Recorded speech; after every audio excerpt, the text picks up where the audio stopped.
How hard is it to make wise financial decisions under pressure? Well, let's look at the global stats for Game 6 and find out. So what was the company for Game 6?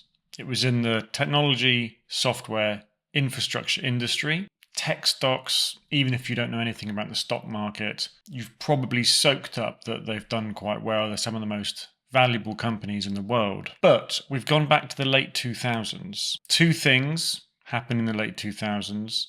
There was the general financial crisis from the subprime housing market, and the iPhone came out, transforming Apple's fortunes. So, as players, were you thinking that this chart was just going to go up, up, up? Well, let's see how the price chart did. Remember, in this round, everyone's trying to buy the dip. So there's the first half of the price chart, a peak of 36, then plummeting down to, well, about $10 less, a big percentage change. So let's see how everyone tried to time the dip. And you can see, so about a fifth of you still holding. A lot of you going early, thinking that was the dip. Let's see the rest of the chart. Some volatility, but pretty much after this big drop, it kind of stayed around the same amount. So let's see how the rest of you did.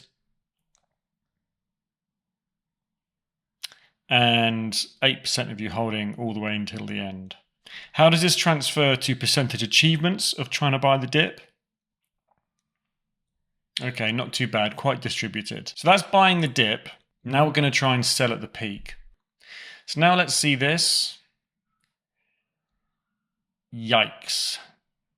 Let's see how you all try to time the peak. This time the line goes up. So over a third of you have already let go, thinking maybe that was the peak. Let's see the rest of the chart. Oh dear. Now instead of rising, the price has gone down and down and down and down. The people who sold around here probably timed it just right. Let's see how the rest of you decided to either keep on holding or let go. Ouch. So there are 40% of you still left holding by the end, when pretty much this price was at the lowest. Let's see how that translates to percentage achievements. Wow, over half of you getting less than 20% achievement of the peak.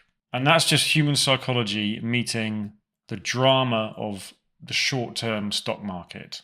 And what's interesting is to see how that affects your decision-making. I'd love to know your thought process when you are making a long-term financial decision. So for day 6, you had a growth time of between 6 to 20 years. And look at these starting values. So these are how each option performed in the previous 12 months leading up to this start point. So the world index went down 43% over 12 months. The company itself, as we've just seen, down minus 37%. Gold flat, cash 1%, bonds at 13%. So in the face of all that scary volatility, and you're under the pressure because of the game's challenge to make the most, how do you decide? What kind of thoughts are rushing through your head when you have to pick and commit to one of these options? Let's see how you chose. So less than 20% of you picking the company. Most of you just about going with the world index as a single choice, followed very closely by bonds. Now that's really interesting. I wonder if that's because bonds was the only one in the past 12 months to have done okay. Now let's reveal how these options all performed. And there we go. The company almost 3,000%. I'd imagine people who didn't pick this company was wondering if maybe the company was going to go bankrupt during this growth time and therefore a very risky place to put your money. I have used companies that have since gone bankrupt in this game. So although clearly it wasn't the outcome today, another day it might be. And now let's switch these to yearly growth values. Despite that past 12 months performance of a loss of over 40%, the world index on average during this growth time grew 11% a year.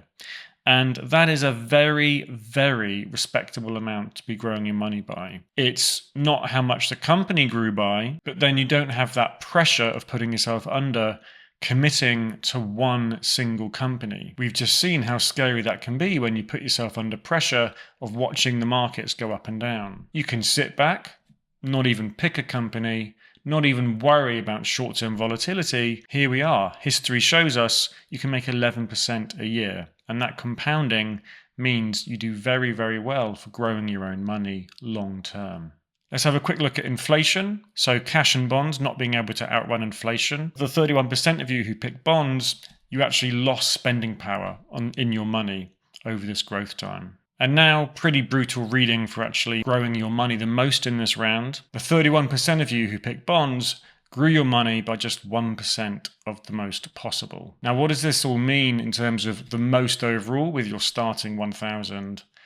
And this is by far the worst results we've had on hold so far. Granted, we're only day 6, but I think this is a really interesting example of what the game can teach you. It may not be fun, but hopefully it was emotional and gives you a chance to reflect on just how scary the short-term volatility of the stock market can be and how it can force you, if you're trying to make the most, if you're trying to time the market, to make terrible decisions and not do very well.